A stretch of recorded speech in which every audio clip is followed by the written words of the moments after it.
Welcome to NTD Evening News. Our top story tonight, President Trump gives TikTok another 90 days to make a deal.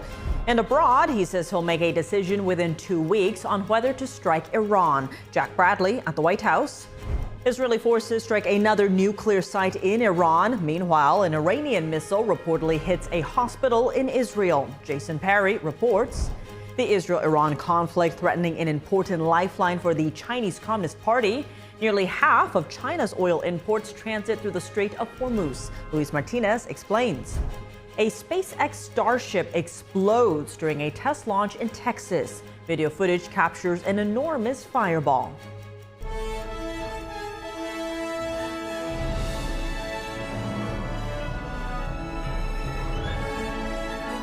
This is NTD Evening News, live from our global headquarters in New York City. Here's Tiffany Meyer. Good evening, and thank you for joining us tonight. President Trump extends the deadline for TikTok. That's as the pause to ban the company from U.S. app stores was set to expire today.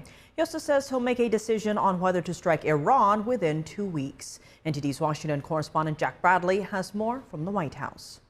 Iran has all that it needs to achieve a nuclear weapon. All they need is a decision from the supreme leader to do that. President Trump will decide over the next 2 weeks on whether the U.S. military will strike Iran. That's as he's still giving the Iranian regime time to come to the negotiating table. Press Secretary Caroline Leavitt from the press briefing room reading out a statement from Trump. Based on the fact that there's a substantial chance of negotiations that may or may not take place with Iran in the near future, I will make my decision whether or not to go within the next 2 weeks. Leavitt said that Special Envoy Steve Witkoff made a prior proposal, but Iran rejected it. The deal that Special Envoy Witkoff proposed to the Iranians was both realistic and acceptable within its terms. Trump has been holding meetings in the Situation Room on this and about what to do with Iran. While the president supports Israel's military action in Iran, he's been pushing for a diplomatic solution. There's been no word on Trump's desire for a regime change in Iran, but rather ensuring that Iran cannot obtain a nuclear weapon. Leavitt reiterated that Trump gave Iran 60 days to come and make a nuclear deal, but that on the 61st day, Israel struck Iran. That was last week. Trump says that he wants to make a decision last second, as a lot can change in war. I like to make the final decision 1 second before it's due, because things change. Meanwhile, President Trump also extended the ban on Thursday on TikTok for 90 days. This is his third extension, with the hope of TikTok divesting from its Chinese owner and becoming American-owned over national security issues, as the CCP can directly access the user data of TikTok users. There are 100 million Americans who use this app. It's wildly popular. He also wants to protect Americans' data and privacy concerns on this app, and he believes we can do both things at the same time. The press secretary also added on Thursday that in May of 2025, ICE had released 0 illegal immigrants once detained into the interior of the U.S. ICE officers are courageous heroes. The White House is also calling on Congress to pass the One Big Beautiful bill, saying that it will increase take-home pay, increase wages, expands and makes the child tax credit permanent, and it has no tax on tips and overtime, and takes illegal immigrants off of Medicaid. The Trump administration is hoping that Congress can pass the One Big Beautiful bill and it reaches Trump's desk by July 4th. Reporting from the White House, Jack Bradley, NTD News. In the Middle East, Israel reports striking another nuclear site in Iran. Meanwhile, an Iranian missile strikes a hospital in Israel. NTD's Jason Perry has the latest developments. Israeli forces released video of an Iranian nuclear reactor, which they say has a key component used in the production of plutonium. And on Thursday, Israeli forces reportedly struck the site. And afterwards, Iran state-run media showed smoke rising from the nuclear facility in the city of Arak. Israel says the facility was inactive, but they struck it in order to prevent it from being restored and used for nuclear weapons development. Israel Defense Forces spokesperson General Efi Defrin said they also struck the Special Forces headquarters of Iran's internal security forces. Our strikes are directed at every part of the Iranian military establishment, all of which threaten the state of Israel. Our actions are speaking louder than words. Those who act against us are paying a heavy price. Israel says they launched 100 strikes on dozens of military targets in Iran early Thursday. And included in those strikes were Iranian soldiers, surface-to-surface missiles, and even construction equipment that was being used to repair missile launch sites. And on the same day, Iran released more footage of what they say were missiles fired at Israel.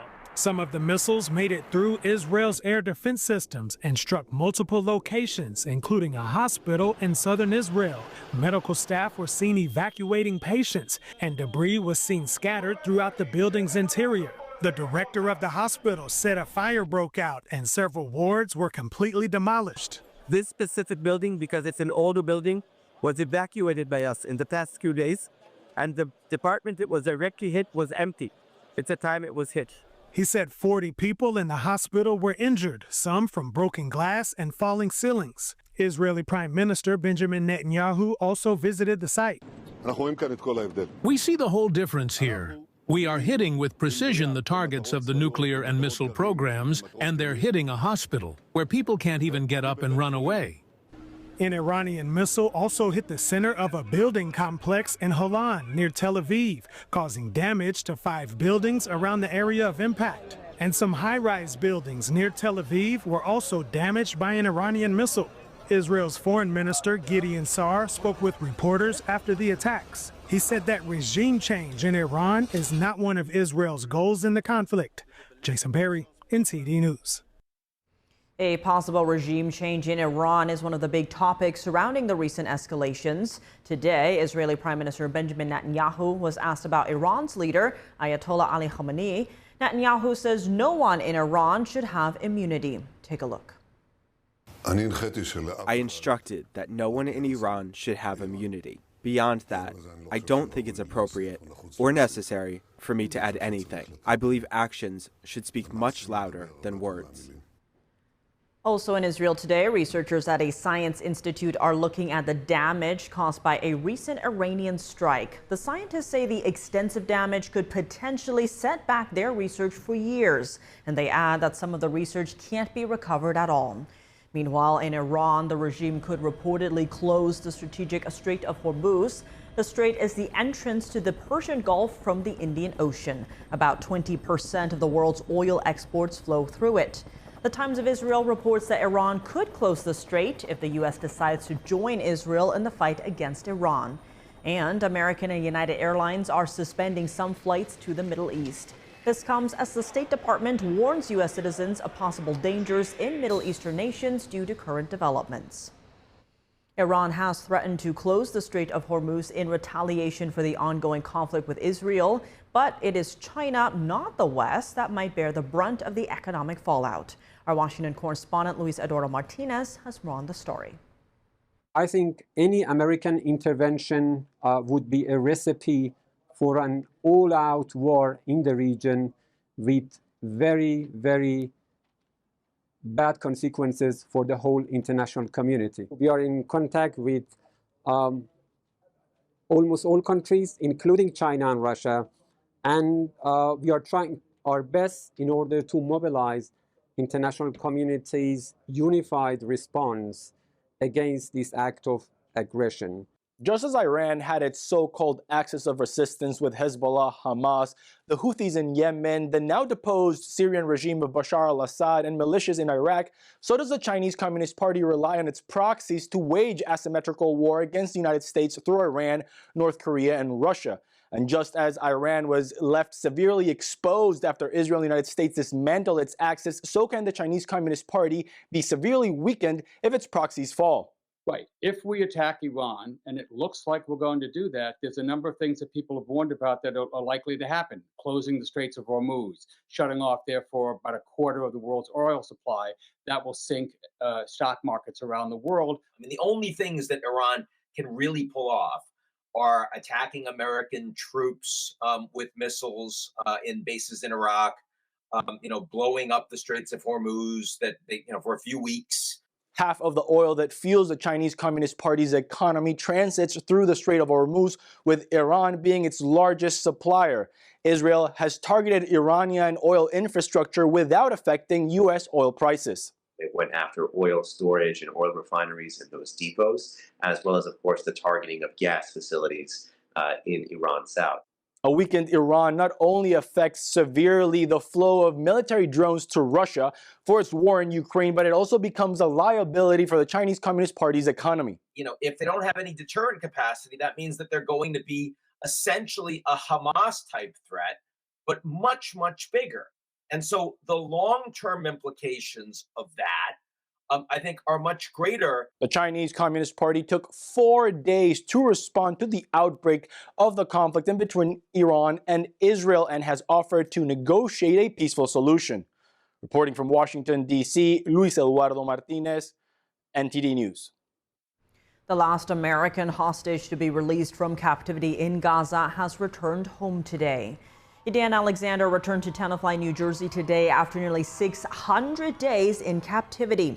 He arrived by motorcade to his hometown, where local supporters lined the streets. Aide, who is now 21 years old, went to Israel at the age of 18 to join the Israeli military. He was abducted on October 7th with several other Americans and Israelis. He was freed last month. The release was the result of indirect negotiations between the United States and Hamas. Israeli Prime Minister Benjamin Netanyahu thanked President Trump for helping facilitate Alexander's freedom. The FBI this week probing allegations of a scheme by the Chinese Communist Party to interfere with the 2020 presidential election. Officials are investigating reports that the regime mass-produced fake driver's licenses and shipped them to the U.S. to get mail-in ballots. How are everyday folks reacting to this story? NTD's Sam Wong was out on the National Mall in D.C. to hear from the people.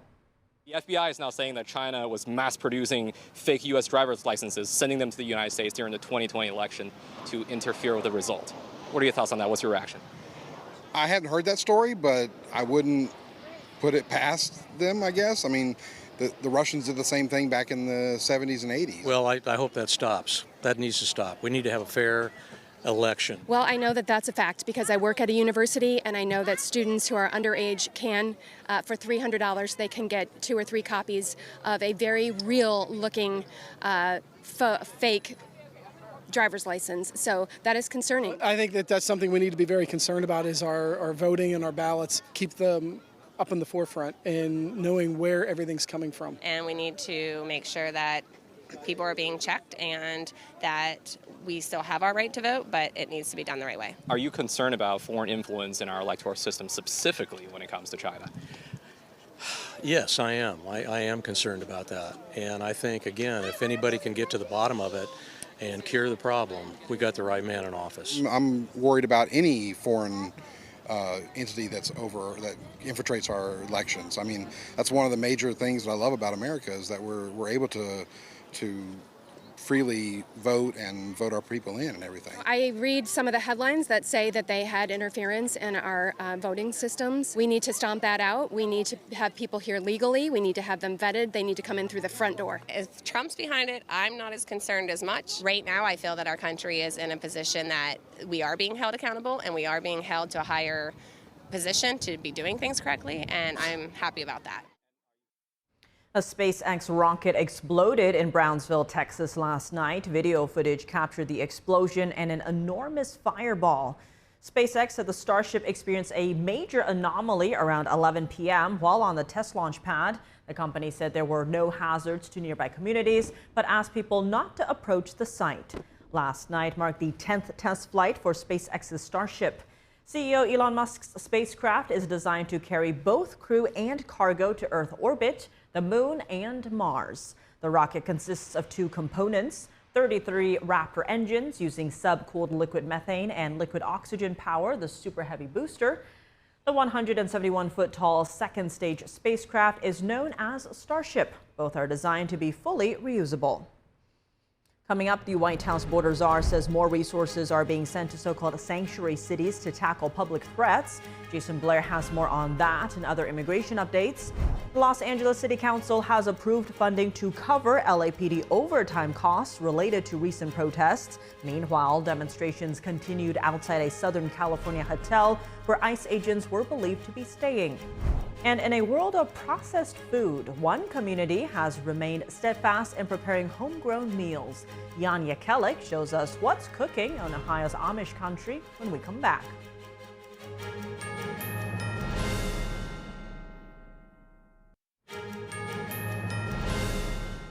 Welcome back. I'm Tiffany Meyer. Borders Czar Tom Homan says authorities are sending more resources to so-called sanctuary cities to take, quote, public threats off the street. Homan also says that Worksites are being prioritized because they have the highest number of human trafficking victims. NTD correspondent Jason Blair has the update. Outside the White House, border czar Tom Homan says more resources are being sent to so-called sanctuary cities. So that's where the problem is. They knowingly release public safety threats, illegal aliens to the community every day. Homan says they are focusing on criminal activity and catching criminals. Worksite enforcement operations, just like at-large operations, we're going to base them on priority, right? For those, we have a criminal nexus of trafficking, of forced labor, of tax fraud or tax evasion. We'll prioritize those who have a criminal nexus first. Inside the White House, Press Secretary Caroline Leavitt gives the latest stats from the Trump administration on illegal immigration. According to newly released numbers, last month, Border Patrol saw a 93% decrease of illegal aliens crossing the southwest border between ports of entry from May 2024 under Joe Biden, when they encountered more than 117,000 illegal aliens. In the month of May, under the Trump administration, 0 illegal aliens were released into our country by Border Patrol. Leavitt also praises the work being done by Immigration and Customs Enforcement. ICE officers are courageous heroes, upholding the rule of law and keeping our citizens safe. And they have the full and unwavering support of this president. And in San Diego, the Border Patrol seized a 3,000-foot tunnel extending to Tijuana, Mexico. The agency says the tunnel was sophisticated with electrical wiring, lighting, ventilation, and a track system to transport large amounts of illegal items. San Diego's acting chief patrol agent says disruption of narcotics smuggling tunnels is critical to protecting American lives. I'm grateful for the exceptional work of the tunnel team agents who placed themselves in danger, as well as the cooperation of our Mexican law enforcement partners. The entrance to the tunnel was found inside a residence in Tijuana, Mexico, covered with freshly laid tile. Authorities say they plan to fill the tunnel with thousands of gallons of concrete to prevent its further use by, quote, foreign terrorist organizations. Jason Blair, NTD News. Student visa appointments are set to resume, but with stricter rules for applicants. This comes after the Trump administration paused visa appointments last month. New State Department guidance now requires embassies to check applicants for what could be deemed as hostile attitudes toward the U.S. Applicants will be expected to set their social media profiles to public to allow screening. Failure to do so could be interpreted as an effort to hide certain online activity. Officials say they're looking for views in support of terrorism, anti-Semitic content, or signs an applicant might undermine national security. The new guidance applies to both new and returning applicants. Los Angeles city officials are moving to cover millions in police overtime costs tied to immigration-related protests.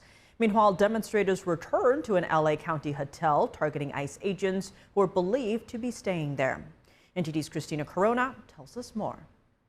The Los Angeles City Council approved a $5 million loan to help cover LAPD overtime costs tied to recent anti-ICE protests. The 13-2 vote allows a transfer from the city's emergency reserve fund pending approval from Mayor Karen Bass.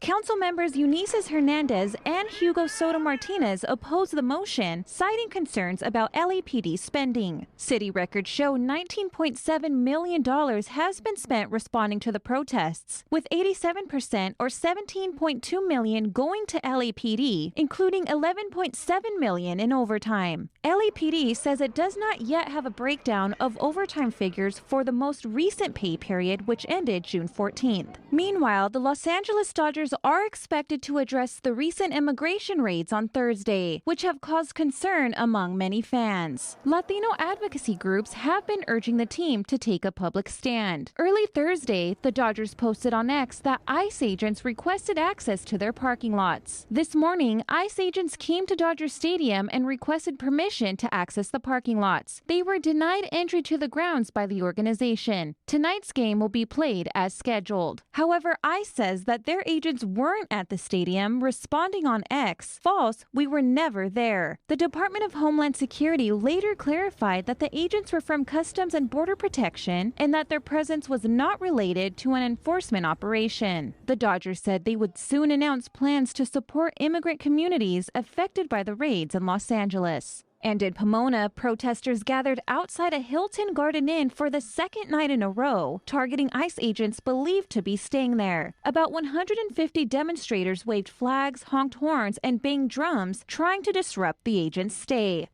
Hotel staff have not confirmed whether ICE agents were staying at the hotel in Pomona, and so far there have been no reports of injuries related to the protests. Reporting from downtown Los Angeles, Christina Corona, NTD News. Los Angeles Mayor Karen Bass is in the spotlight for her recent clash with President Trump over how to handle unrest in the city. Now, another issue is coming to light. New reports suggest potential ties between her close aides and a Beijing-backed intelligence group. Facing scrutiny is Adam Ma, Mayor Bass's Asian American liaison and commission appointments director. His father, Derek Ma, also known as Ma Shurong, holds top roles in U.S.-based nonprofits controlled by Beijing. These groups are linked to China's United Front Work Department, Beijing's propaganda and intelligence arm, working to influence Chinese communities in the U.S. Chinese state media also show Derek Ma has close ties to key regime leaders. 5 years ago, he was caught attending an event featuring the regime's leader, Xi Jinping. At the Chinese Communist Party's 100th anniversary in 2021, Derek Ma publicly declared his loyalty, stating, quote, "If China didn't have the CCP, there'd be no strong China today." Meanwhile, he was busy fundraising for then Congresswoman Karen Bass's mayoral campaign. Reports say Derek raised tens of thousands of dollars through his influence in local Chinese communities. Shortly after taking office, Mayor Bass hired Derek's son, Adam Ma, for key positions on her team. This news comes as lawmakers investigate potential Chinese influence behind the LA protests, including ties to pro-CCP billionaire Neville Singham. While Juneteenth became a federal holiday in 2021, it's held significance among Black Americans for a long time. President Abraham Lincoln's Emancipation Proclamation freed enslaved people in 1863. But that couldn't be enforced in many places in the South until the Civil War ended in 1865. Here's how an order given by Union troops in Texas set the stage for what we now call Juneteenth. As Union troops arrived in Texas at the end of the Civil War, they issued several orders. One of them declared that all enslaved people in the state were now free and had absolute equality. General Order Number 3 is the genesis of the Juneteenth celebrations, marking the end of slavery in the U.S. When Lincoln freed the slaves in 1863 with the Emancipation Proclamation, that was kind of, for the rest of the country, it was hard for word to get around. So by 1865, people in Washington decided we needed to send something to Texas so that they knew that the slaves were free. So they called it General Order Number 3. Word spread across Texas as troops posted handbills of the orders and newspapers published them. But once you get to Texas, how do you let people know that this is happening, right? So what you do is you print these handbills, as they call it, so you can hand out to people. Oftentimes they would put it, nail it onto a pole or take it to the post office, but it was somewhere where people can see. It was like an advertising piece for people to know what was going on. The only one of those handbills still known to exist resides at the Dallas Historical Society. It will be on display from June 19th through October 19th. This Historical Society was founded by George Bannerman Dealey. Mr. Dealey was a newspaperman from Galveston, Texas, who came to Dallas to start the newspaper. And when he came up to Dallas, he kind of took a lot of his items with him. And one of those items was the Juneteenth document.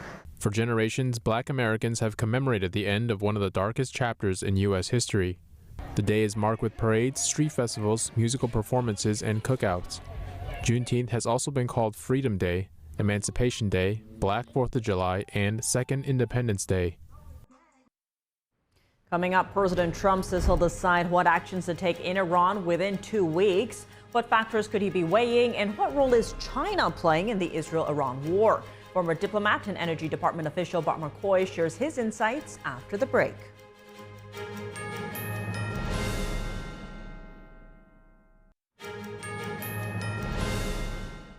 Welcome back. I'm Tiffany Meyer. Joining us now to discuss the latest in the Israel-Iran war is Bart McCoy. He's a former career diplomat and Energy Department official. Bart, thank you so much for joining us. Great to see you again. Now, President Trump has signaled he'll allow 2 weeks for diplomacy to proceed before deciding on whether the U.S. will launch a strike on Iran. What do you see as the factors here that the president is weighing? I think the main factor can be summarized in 2 words: unconditional surrender. He has taught the Iranians that when he gives them a timeline, he means there is a timeline. And he has told them very clearly that what he expects from them is unconditional surrender. If they surrender unconditionally before 2 weeks are up, then they will not be attacked further. We will not get involved. We will not need to. Now, right now, the Fordo facility is getting a lot of attention given it's housed beneath a mountain and is the site many say is capable of producing a nuclear warhead in as little as a few days. Given how deeply buried the site is, Israel would need so-called bunker buster bombs, which only the U.S. has. What is the likelihood of U.S. involvement in taking out Fordo? I think, you have to hand it to the Iranians when people question whether or not they're actually serious about making a nuclear weapon. When you bury the lab 400 feet beneath a mountain, that's a pretty good sign that you're not developing anything for civilian use. We don't really know whether the bunker buster bombs that we have are capable of taking it out. We don't know that the smaller bombs that Israel has are not capable. And we don't know what else Israel may have up its sleeve. They may consider some sort of ground-based assault, that a special operations assault that would go in and ensure that the facility is taken out. I think that's another indicator, another factor President Trump is looking at. Can the Israelis do it on their own? If they cannot, and if the Iranians have not surrendered at the end of 2 weeks, then I think it's highly likely that we will see a couple of B-2 bombers take off from Diego Garcia or Whiteman Air Force Base in Missouri and will bomb. Each one will have 2 GBU-57 bunker buster bombs. The first one will open up a very deep hole. It'll burrow down into the ground and explode. And the second one will go into the hole that it created and burrow deeper and explode. And then the second plane will deliver 2 more bombs for good measure. And after that, we'll have to have some sort of eyes-on contact to verify and confirm that the facility has indeed been destroyed. Now, in terms of response so far, we saw anti-Israel protesters take to the streets in New York, chanting "No war on Iran." What do you make of these protests and what they're trying to achieve? I think about half of those are actual protesters who are probably Palestinians or Palestinian Americans or other Arab Americans that are deeply opposed to Israel. But the other half, and probably the majority, are bought and paid for, and probably even the ones who feel it genuinely are paid to be out there. The Justice Department has said that they're starting to research the funding of some of the rioters in Los Angeles. I hope they get around to researching the funding of these protesters as well, because I think a lot of that is coming from foreign sources. And it's just meant to try to separate the American people from the nation of Israel, to blind them to what was done on October 7th and to all of the statements made by Iran and by Hamas and by so many other groups, that they would do it all over again 10,000 times as soon as they get the opportunity. These are people that want to kill every last Jew, not just every last Israeli, but every last Jew, and then start on the rest of us once they finish those first two tasks. Well, zeroing in on the Middle East region, China has popped up calling itself a mediator. As for why Beijing has such a stake in the conflict, the Wall Street Journal reports that Iran is exporting about 1.7 million barrels of oil a day, and more than 90% of that goes to China. What do you make of China buying sanctioned Iranian oil, and are we seeing something similar to Russia, as in China is propping up their economy? You're asking me questions, Tiffany, that make me look very cynical in all of my answers. I apologize to your viewers if they think I'm too cynical. The Ayatollahs are finding out that China is not a reliable friend. It's not a durable ally. China acts only in the interests of China. They will buy Iranian oil as long as Iranian oil is for sale, and especially as long as it's for sale at much lower prices than the world markets charge. When we sanction a country's oil, it doesn't mean they can't sell it. It means they can't sell it on the spot market, on world markets and long-term contracts. And so they have to charge less for it. China steps into that breach very happily, and they'll gobble up everything that Iran can produce. Now, on top of that, there are reports that China has been sending missile fuel materials to Iran since January, and some believe that support may still be happening. What is China's calculus in this region? Why help Iran? They for one thing, they want to keep the fuel supplies coming. They need those, they want those, but also they are simply, their interest is in stirring up any kind of difficulty for the United States, NATO, the Western alliance, the civilized countries. The Chinese communists will take every possible opportunity to stir up mischief and chaos in the world, because it allows them to try to rescue their failing economy without being overtaken and outperformed by the Western economies. A lot at stake for sure. Bart Marquez, as always, thank you so much for joining us. It was my pleasure. Thank you.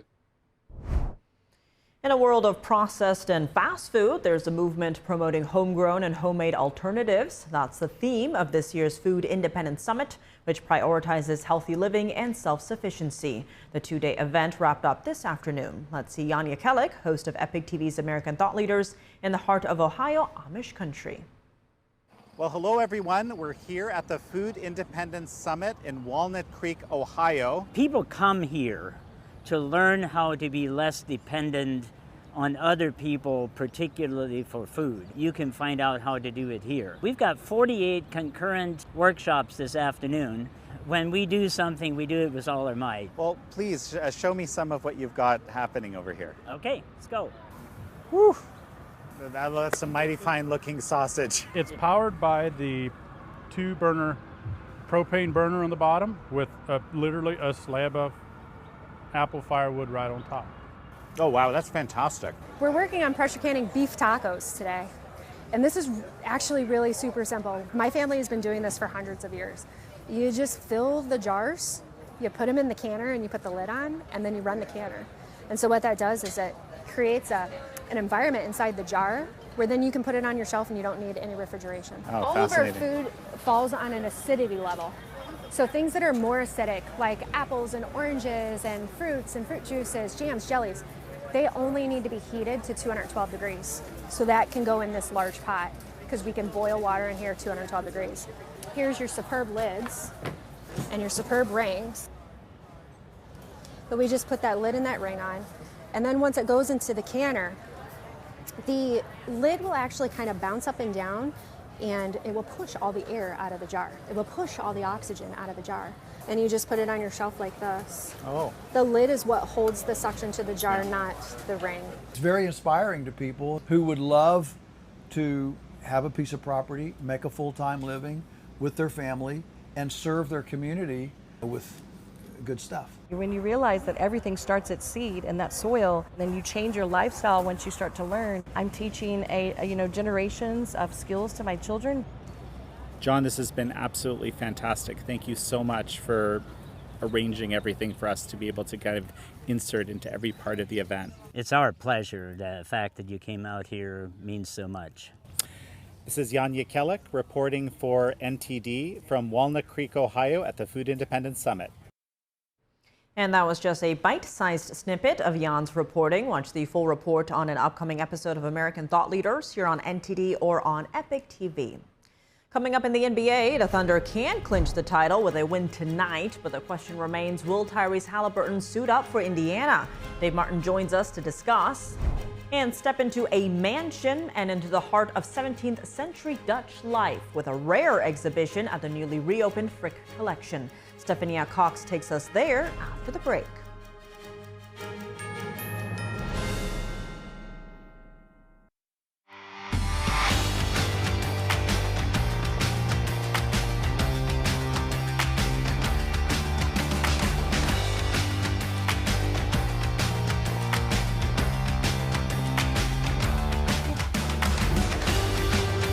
Now for your sports news, we're joined by NTD's Dave Martin. Dave, plenty going on today, but let's start in the NBA as Oklahoma City could clinch the title tonight with a win.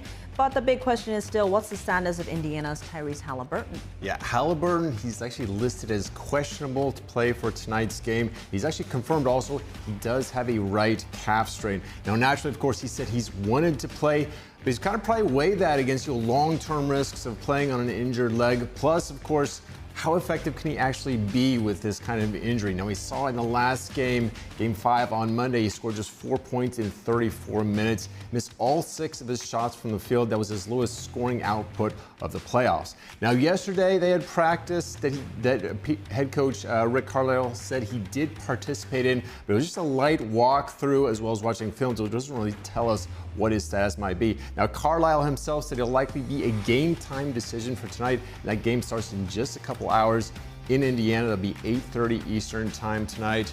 If the Pacers win, we've got a game 7 on Sunday, but if the Oklahoma City Thunder win, they win the title. And what are the Pacers' options without him? You know, mainly it's going to be TJ McConnell. Now, he's been their backup point guard. He played really well, actually, in Game 5 there on Monday. Scored 18 points in just 22 minutes. 13 of those were in that third quarter, and he's really the one that most people think it kind of helped spark that rally. They were down 18 points at one point. He got them all the way back to within 2. Now, they took him out in the fourth quarter, put Halliburton back in. I was actually kind of surprised that they didn't go back to McConnell when Oklahoma City upped the lead again. My guess is they're going to start Halliburton tonight, see how effective he actually is, but McConnell will likely play a lot of minutes. It's actually, I mean, it's obviously a very tough spot for the Pacers to be in with their best player injured here right in the finals. Well, looking at NFL news, former Jets and Ravens Pro Bowl linebacker C.J. Mosley announced his retirement today. Yeah, today is actually his 33rd birthday, so to mark the occasion, he decided to retire. Now, he actually posted a highlight video to his Instagram account and said, quote, "Today it is time to wake up from my childhood dream and share it with the next generation." Now, Mosley was a very good linebacker for both the Jets and the Ravens. Made 5 Pro Bowls, was named a five-time All-Pro second-team selection at middle linebacker. Now, he started his career in Baltimore, was the first Raven ever to make the Pro Bowl as a rookie. A few years later, he signed the biggest contract ever for a middle linebacker, 5-year, $85 million deal with the New York Jets. It really was the Jets' leader on defense. He made his 5th Pro Bowl selection in 2022. Last year, though, he was limited to just 4 games with injury, so it wasn't a surprise that he decided to go ahead and retire. So it's going to be a certain changing of the guard for sure with the Jets' defense this year. Well, shifting gears to baseball, the Dodgers have announced Shohei Ohtani will pitch again Sunday against the Nationals. Is he expected to go starters innings? You know, the Dodgers haven't actually said yet, but it seems unlikely he would go 5 innings this time after going just 1 inning on Monday. Now, this is somewhat of an unusual situation. Ohtani had not pitched for nearly 2 years for his outing on Monday. Normally, this is where you would send a pitcher to a minor league for a 30-day rehab assignment where they would make several minor league starts. But of course, Ohtani is the only two-way player in the game, so he's already on the roster as a hitter. So essentially, he's doing his rehab starts really as a reliever. It looks like this is how they're going to do this. Now, Monday's game, as I mentioned, he threw 28 pitches, reached 100 miles an hour on the radar gun, gave up just 1 run in that outing. Now, Tiff, incidentally, this game was on MLB TV. It was the highest, which is baseball streaming service. It was actually the highest rated game in their TV service history, just as you called, by the way, a couple days ago when we were talking about this.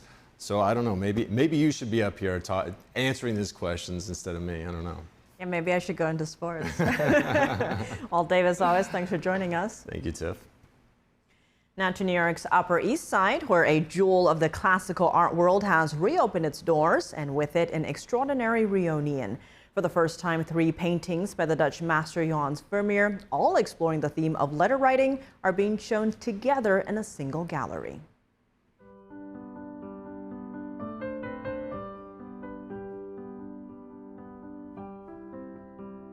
A woman pauses with a quill in hand.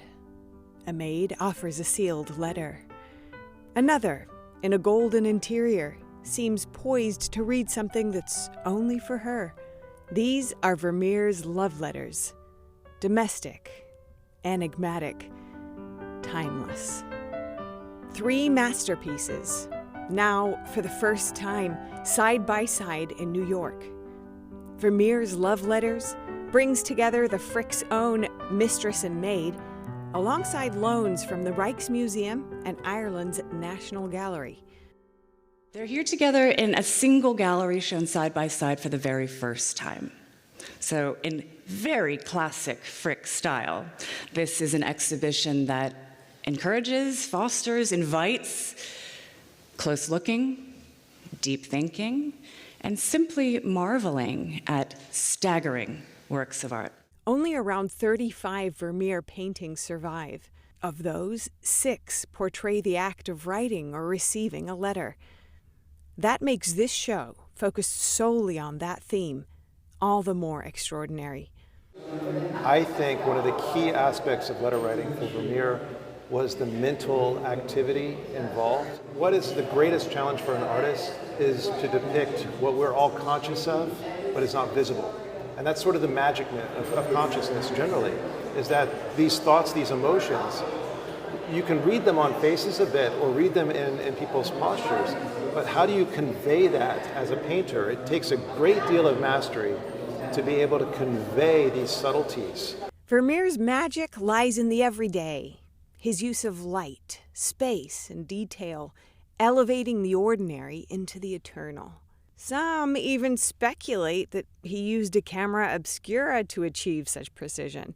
I think he replicates in his picture some of the effects that the lens creates, but I do not believe that he painted his depictions one-to-one from an image projected by the camera obscura. The show also marks a new beginning.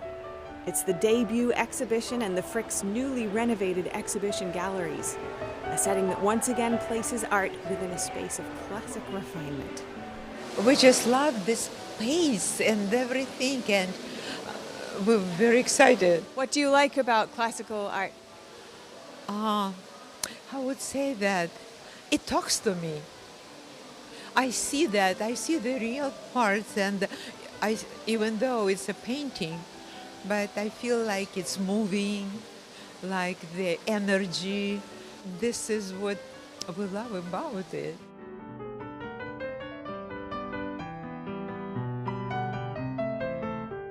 For lovers of art, it's more than just an exhibition. It's a return of Vermeer, of the Frick, of a tradition that still speaks to us. In Manhattan, Stephanie Cox, NTD News. And that's all for today's news. Round-the-clock coverage. Visit us at ntd.com/live or download our NTD app. Thanks for tuning in. I'm Tiffany Meyer. Good night.